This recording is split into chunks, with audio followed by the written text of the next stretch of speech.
जी नमस्कार, मनु एकेडमी में आप सभी लोगों का स्वागत है। एक बार फिर से हम लोग जो राजस्थान एमबीएसआई की वैकेंसी है जिस पे कोर्ट केस चल रहा था, जजमेंट आया, फिर से कोर्ट केस हुआ है, उसका डिस्कशन करने वाले हैं। वैकेंसी तो पेंडिंग चल ही रही है और आप उम्मीद कर सकते हो कि ये अगस्त तक पेंडिंग रहेगी ही। ऐसे क्यों रहेगी अभी बताता हूं। अब चूंकि जो मैटर हम लोग यहाँ पे डिस्कस करने वाले हैं ये बेस्ड है आपके लास्ट हियरिंग में। अभी जो लास्ट हियरिंग हुई थी इसमें हाईकोर्ट में, उसका कंक्लूजन है। मैं केस को काफी टाइम से फॉलो कर रहा हूं, तो कंक्लूजन में मेरा इंटरप्रिटेशन भी घुस जाएगा, चाहे मैं घुसाना चाहूं या नहीं, क्योंकि आपकी सोच तो उसमें दिखेगी। मतलब इंटरप्रिटेशन है तो वहां पे मेरी समझ भी होगी। अगर मेरी समझ आपके समझ से मैच नहीं करती है तो आप मुझे ना समझ करके इग्नोर कर सकते हैं कि भैया इनको क्या पता, इनके हिसाब से थोड़ा नहीं होगा। क्योंकि फिर फ्रस्ट्रेशन होता है आपको कि आप तो हमारे साइड से बात किए नहीं, आप तो उनके साइड से बात कर रहे हो, पार्शियलिटी कर रहे हो। तो वो सब मेरा इंटेंशन होता नहीं है। एग्जैक्टली जो मेरी समझ होती है वही मैं आपको यहाँ पे बताता हूं। अब ये मैटर अगस्त तक क्यों जाएगा आप ये समझ लो भैया, क्योंकि अभी चल रहा है कोर्ट का हॉलीडे, अभी स्टार्ट नहीं हुआ है। अलग अलग कोर्ट का अलग अलग हॉलीडे टाइम है। वैसे जो मई का सेकेंड वीक है, यहां से हॉलीडे स्टार्ट हो रहा है, पर राजस्थान हाईकोर्ट का holiday first week of June से स्टार्ट होके फर्स्ट वीक ऑफ जुलाई तक चलने वाला है। इसी वजह से इस केस को सेकेंड वीक ऑफ जुलाई में लिस्ट किया गया है ना। इन बिटवीन नहीं सुना उन्होंने, क्योंकि हो सकता है और भी केसेस पेंडिंग हो, मतलब डेट नहीं रही हो, तो अभी जुलाई में सुना जाएगा। तो आप उम्मीद कर सकते हो कि अगस्त तक मे बी, अगर थोड़ा जल्दी हुआ तो अगस्त तक आपका जजमेंट की उम्मीद है, अगस्त या फिर सितंबर तक। उसके बाद ही वैकेंसी प्रोसेस होगा। तब तक वैकेंसी पे स्टे है, मतलब स्टेटस को मेंटेन करने के लिए कोर्ट ने कहा है कि भाई जैसी चीजें हैं वैसे ही रखना है, उसमें फर्दर कुछ एड ऑन या सब्सट्रैक्ट ऑन नहीं करना है। मतलब जो उन्होंने डॉक्यूमेंटेशन मंगाया था, जिसका मंगाया था, वो वैसे ही रखिए भाई। नेक्स्ट कुछ फर्दर प्रोसेस नहीं करना है एज पर द जजमेंट। कि अब डिप्लोमा को वैलिड माना गया है, बीटेक को इनवैलिड कर दिया गया है, इनएलिजिबल कर दिया गया है, तो अब बीटेक को हटा के डिप्लोमा वाला प्रोसेस स्टार्ट करिए। उस चीज पे स्टे लगा दिया गया है कोर्ट की तरफ से।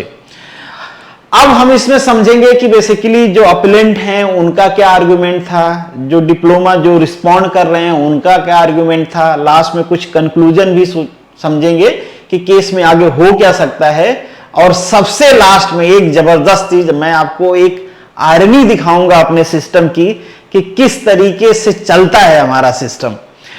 आगे बढ़ते हैं उससे पहले अगर आपको कुछ डाउट है, पर्सनली आप मतलब पूछना चाहते हैं कुछ, तो ये सारे प्लेटफॉर्म है जहां पे आप मुझसे पर्सनली जुड़ सकते हो। ये केस का स्टेटस है, यहां पे आप केस का डिटेल देख सकते हो।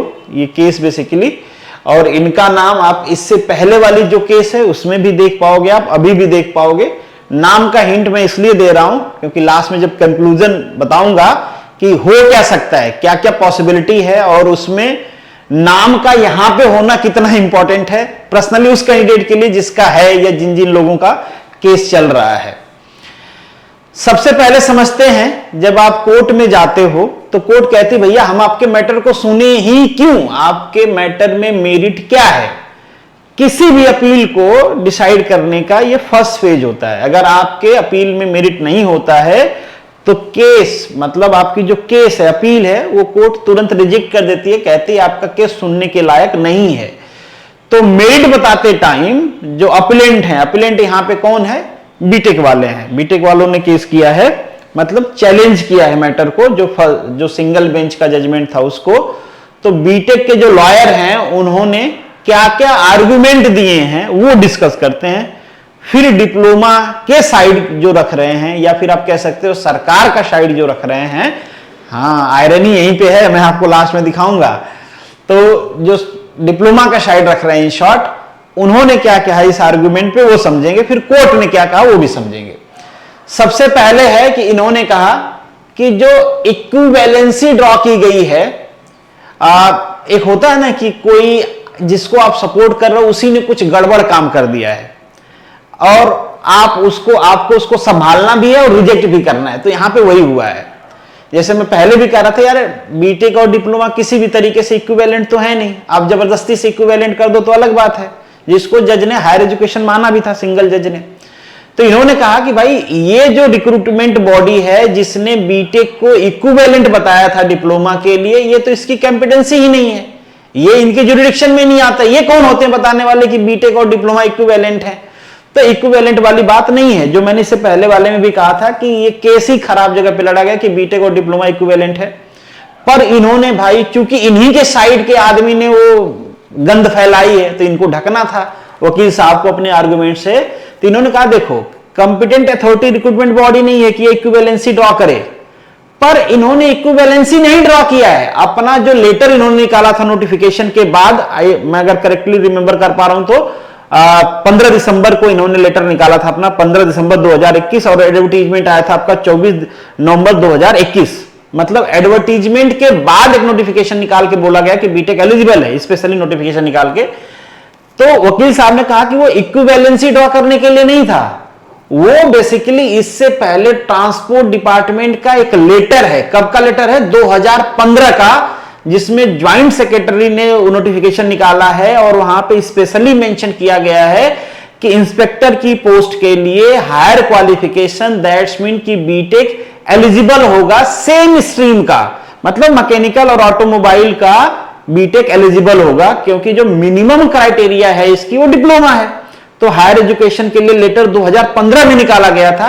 ये आरएम जो रिक्रूटिंग बॉडी है, ये 2021 में जो नोटिफिकेशन निकाला है, ये नोटिफिकेशन बेसिकली उस चीज को बताना था, न कि इक्विवेलेंस ड्रॉ करना था।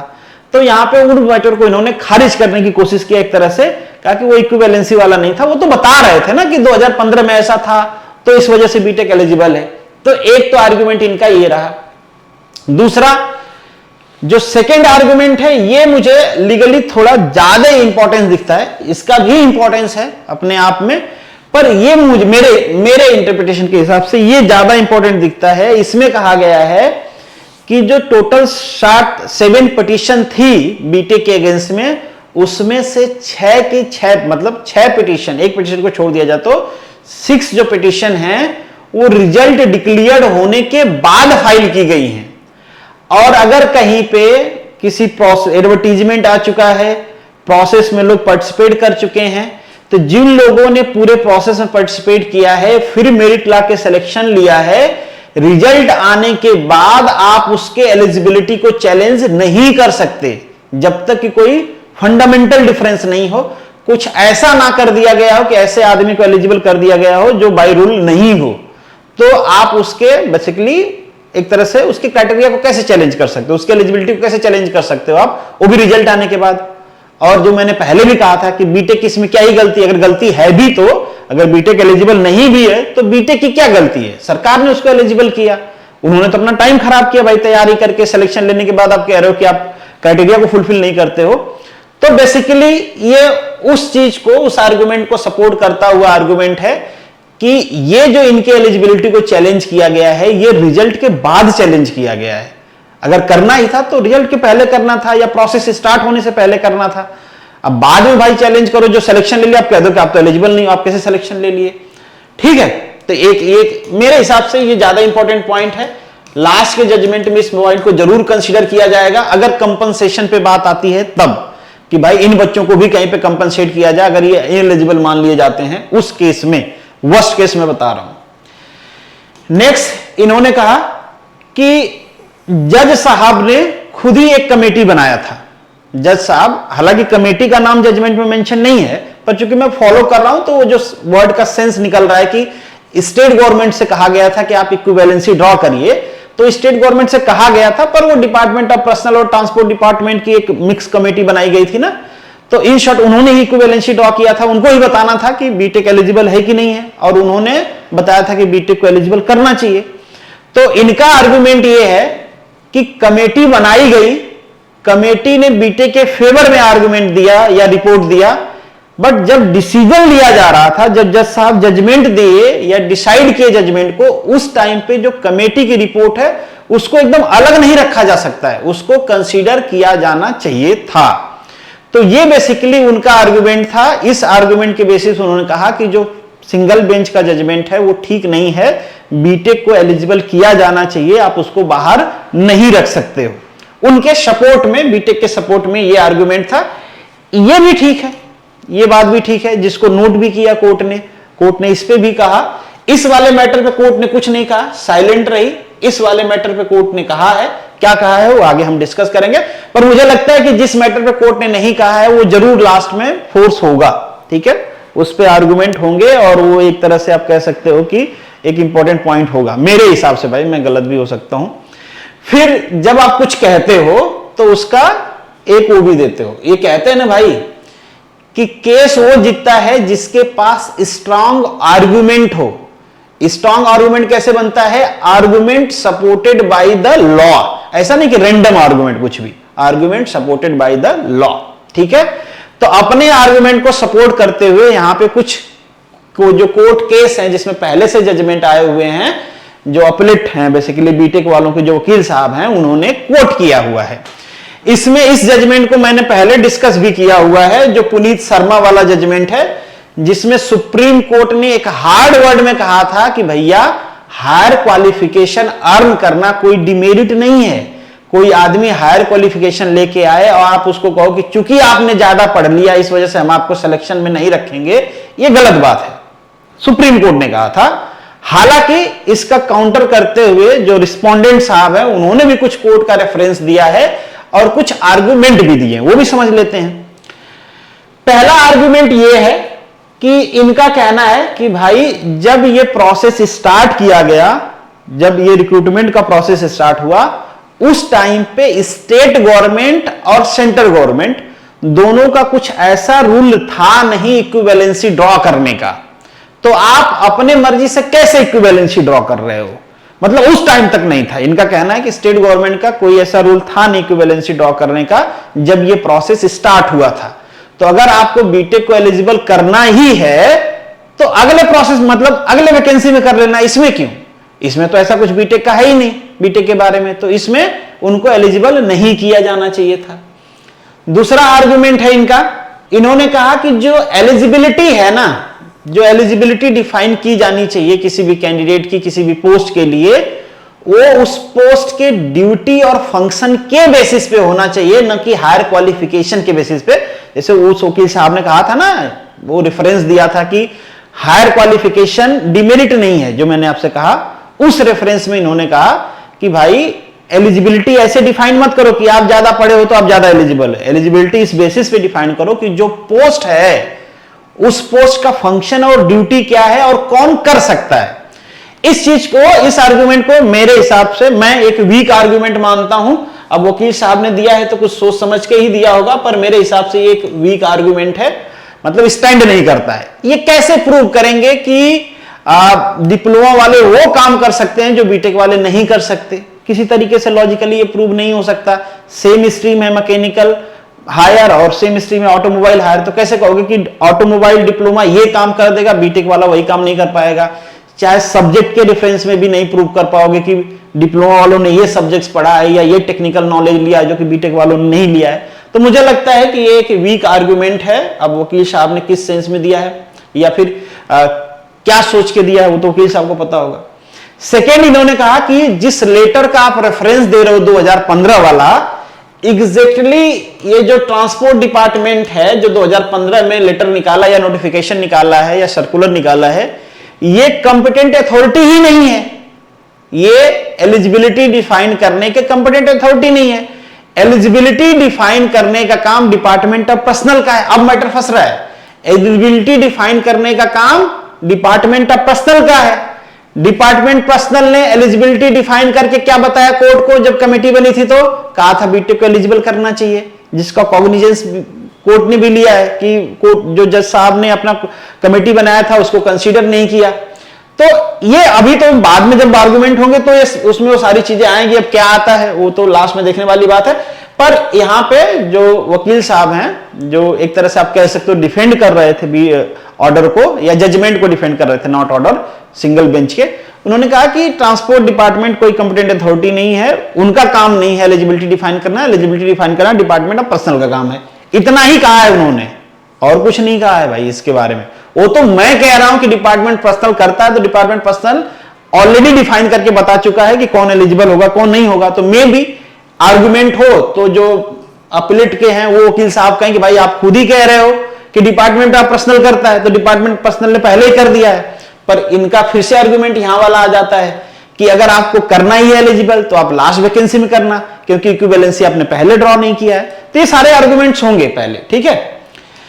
फिर इन्होंने एक चीज और कहा कि जो कमेटी है वो हमने नहीं बनाया था। ये समझने की बात कि कमेटी हमने नहीं बनाया था। हमने नहीं बनाया था मतलब ये कि कमेटी जज साहब ने खुद अपने उससे बनाया था। अब जज साहब ने कमेटी के जो फाइंडिंग है उसको एक्सेप्ट नहीं किया तो उसमें हम क्या कर सकते हैं। मतलब ये होता है ना, आप इस चीज को कहना चाह रहे हो कि 3 लोगों ने कंसेंसस के साथ कमेटी बनाया, ठीक है, ये मान के कि भाई कमेटी की जो फाइंडिंग आएगी हम सब मानेंगे। तो हम तो ऐसा कह ही नहीं रहे कि हम कमेटी की फाइंडिंग को नहीं मान रहे, नहीं, हमने कमेटी बनाने का रिक्वेस्ट किया था, वो जज साहब ने अपने विवेक से बनाया। अब जज साहब उसको नहीं माने तो हम क्या करें, ठीक है, बात भी इनकी ठीक है भाई, वो जज साहब ने बनाया था, जज साहब ही नहीं माने उसको तो क्या कर सकता है कोई, ठीक है। तो ये बेसिकली जो डिप्लोमा के एक तरह से आप कह सकते हो डिफेंडर हैं। हालांकि इसमें आयरनी है, एक मैं बताऊंगा क्या आयरनी है। जो पहले वाले डिफेंडर थे डिप्लोमा के वो शायद इसमें नहीं है, शायद, मैं श्योर नहीं हूं, शायद नहीं है, नए हैं।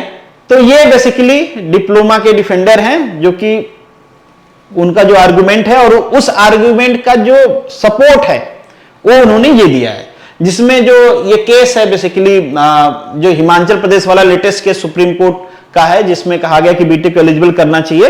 इन्होंने कहा कि ये केस ठीक है, पर आप ये देखो इस केस के बाद इलाहाबाद हाई कोर्ट का जजमेंट आया है और ये जजमेंट है 23 मार्च का 2023 का, और ये जजमेंट सुप्रीम कोर्ट का ये जजमेंट होते हुए भी इलाहाबाद हाई कोर्ट ने एक अलग जजमेंट दिया है सिमिलर केस में। तो उनका कहने का मतलब ये है कि भाई सुप्रीम कोर्ट का जो जजमेंट है पुनीत शर्मा वाला, उस पर फोकस मत करो, रिसेंट जजमेंट है उस जजमेंट को होते हुए भी इस पर फोकस करो, ठीक है। तो ये जजमेंट उनके आर्गुमेंट को सपोर्ट करता है, पुनीत शर्मा वाला जजमेंट वो जो बीटेक वाले वकील साहब हैं उनके आर्गुमेंट को सपोर्ट करता है। लेट्स सी कि कोर्ट किस आर्गुमेंट को मानती है और कोर्ट का ऑब्जर्वेशन क्या है प्राइमा फेसी फर्स्ट हियरिंग का, वो मैं आपको बताते चलता हूं। कोर्ट ने कहा कि we find single bench not allowed BTech. ये कह रहे हैं कि सिंगल बेंच ने बीटेक को अलाउड इस वजह से नहीं किया क्योंकि बीटेक जो है वो ना ही रूल में स्पेसिफाइड है और ना ही एडवर्टीजमेंट में स्पेसिफाइड है। दोनों जगह पे कहीं मेंशन्ड नहीं है कि बीटेक अलाउ होगा, इस वजह से जज साहब ने, सिंगल बेंच ने बीटेक को अलाउ नहीं किया।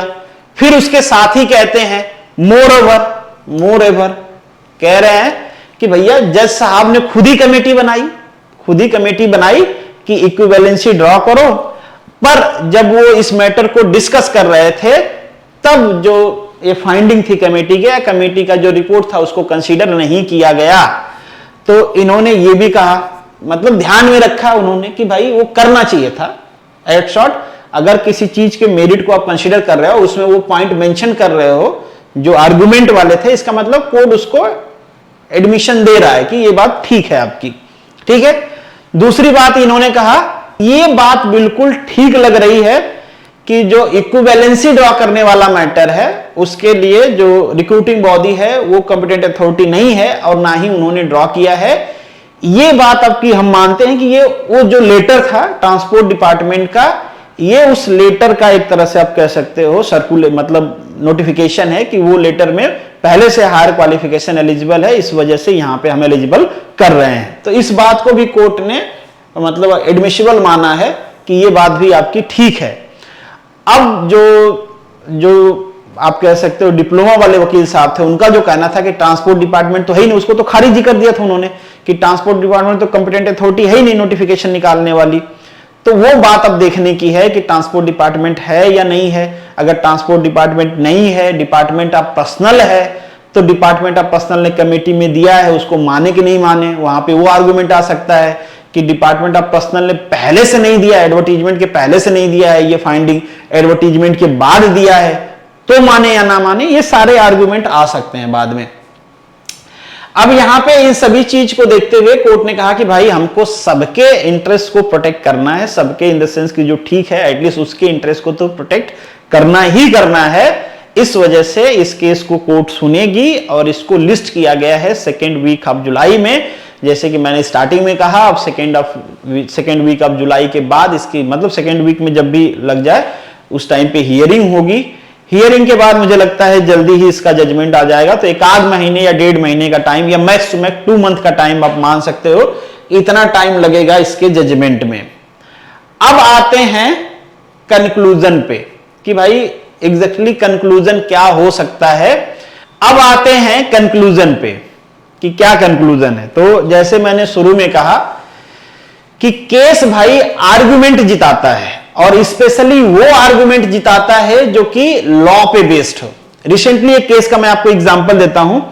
एक केस था मुकुंद देवन वर्सेस ओरिएंटल इंश्योरेंस का, 2011 या 12 में केस रजिस्टर हुआ था। 2017 में इसका जजमेंट आया था सुप्रीम कोर्ट से, और ये एक लैंडमार्क जजमेंट था जिसमें यह कहा गया कि अगर आपके पास एलएमबी व्हीकल है तो जरूरी नहीं कि आप ट्रांसपोर्ट का सेपरेट इंडोर्समेंट करवाओ, आप कोई भी गाड़ी चला सकते हो। और बहुत सारी चीजें डिफिनिशंस कोर्ट ने चेंज करवाया, मतलब इन शॉर्ट बहुत सारी चीजें हुई। इसी वजह से इसको कहा जाता है कि ये एक लैंडमार्क जजमेंट है। रिसेंटली इस जजमेंट को बजाज एलायंस इंश्योरेंस ने और रंभा देवी की केस में चैलेंज किया सुप्रीम कोर्ट में।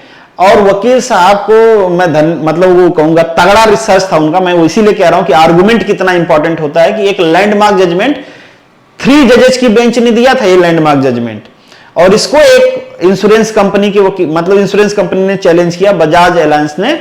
और जो बजाज एलायंस के वकील साहब हैं उन्होंने रिसर्च करके कुछ आर्गुमेंट किए कि जज साहब मान गए कि यार ये जो 3 बेंच की जजेस थे ना, इनसे कुछ गलती हो गई है।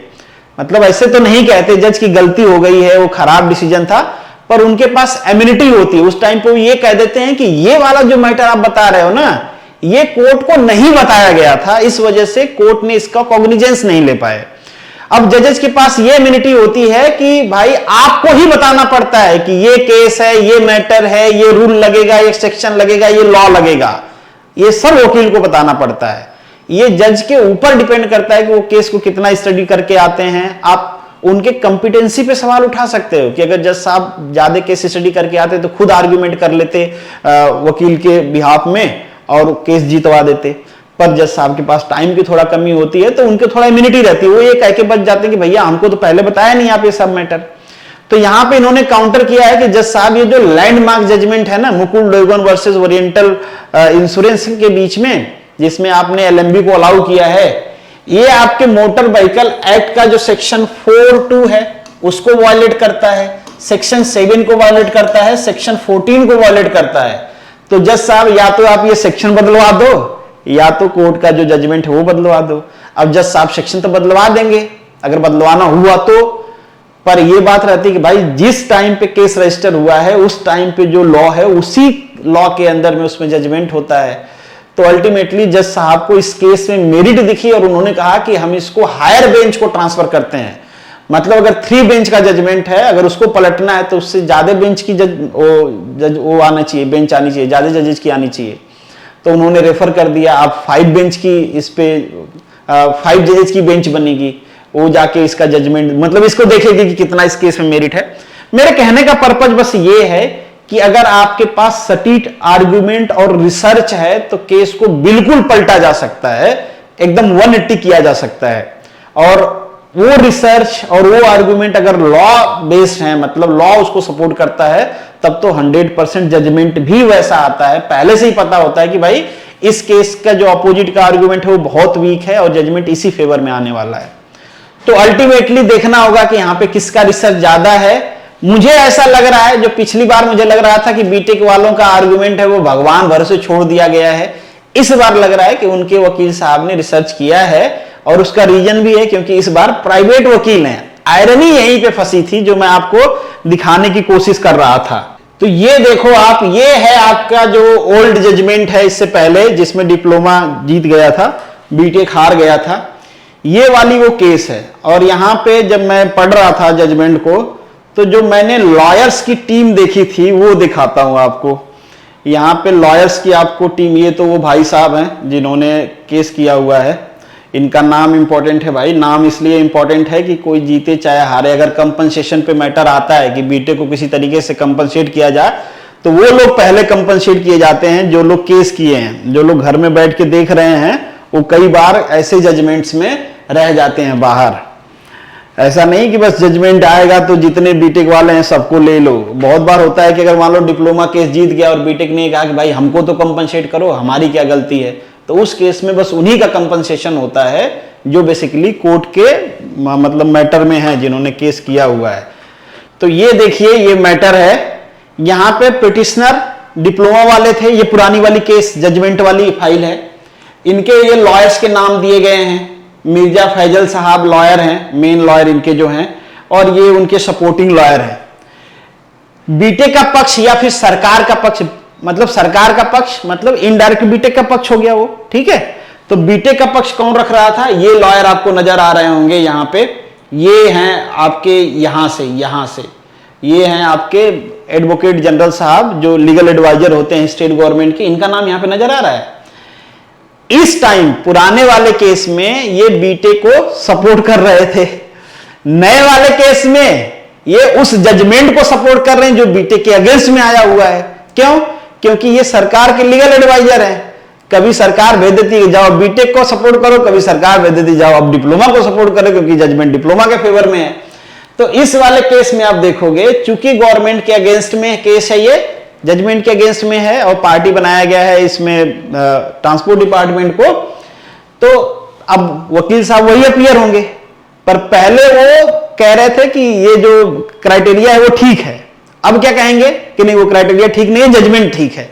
यहां पे आप देखो, मैं वकील की लिस्ट देख रहा था, तो उनके जो वकील है ना, बस एक वकील मिले जो डिप्लोमा वाले वकील थे, इससे पहले उनके नाम नहीं मिले। एक वकील हैं बस इसमें जो डिप्लोमा के हैं, बाकी सरकारी वकील साहब हैं।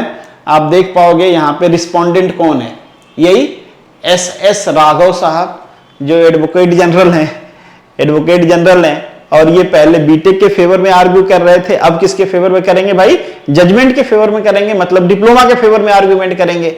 मतलब एक ही वकील साहब को कभी सपोर्ट करने के लिए भेज दो, कभी अपोज करने के लिए भेज दो, चाहे उनका मन हो या ना हो। तो इस तरीके से इस बार डिप्लोमा के मतलब इन फेवर है। हालांकि ये रिप्रेजेंटेशन सरकार का कर रहे हैं, पर इस टाइम पे मैटर खिलाफ डिप्लोमा के है, ठीक है। तो ये आप देखो, ये मतलब गजब ही चल रहा है ना, ऐसे ही चलता रहता है। डिप्लोमा वाले वकील को मैं सर्च कर रहा था, डिप्लोमा इसमें पार्टी है कि नहीं है ये मैं श्योर नहीं हूं, पर उनके वकील के नाम मैं ढूंढ रहा था तो कोई मिला नहीं। जो लास्ट टाइम उनके लॉयर थे वो मिले नहीं, बस एक लॉयर शायद थे इसमें, ये अर्जुन सिंह जी का नाम शायद उसमें था और इसमें भी है। अब ये वही वाले वकील साहब हैं या अलग हैं ये पता नहीं। तो क्या चल रहा है वो मैं नहीं कह सकता, वो तो डिप्लोमा वालों को मुझसे ज्यादा अच्छा पता होगा कि उन्होंने किसको किया है, पार्टी बने अभी तक या नहीं बने या कब बनने वाले हैं। पर उनके जो मेन लॉयर थे उनका नाम इसमें नहीं है, मतलब अभी वो हो सकता है बाद में आए वो।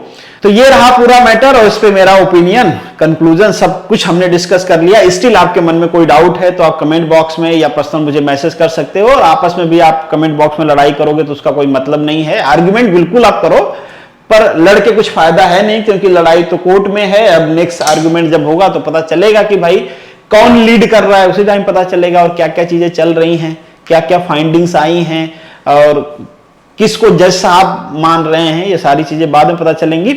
चलिए मिलेंगे नेक्स्ट वीडियो में, तब तक के लिए all the best, good luck and जय हिंद।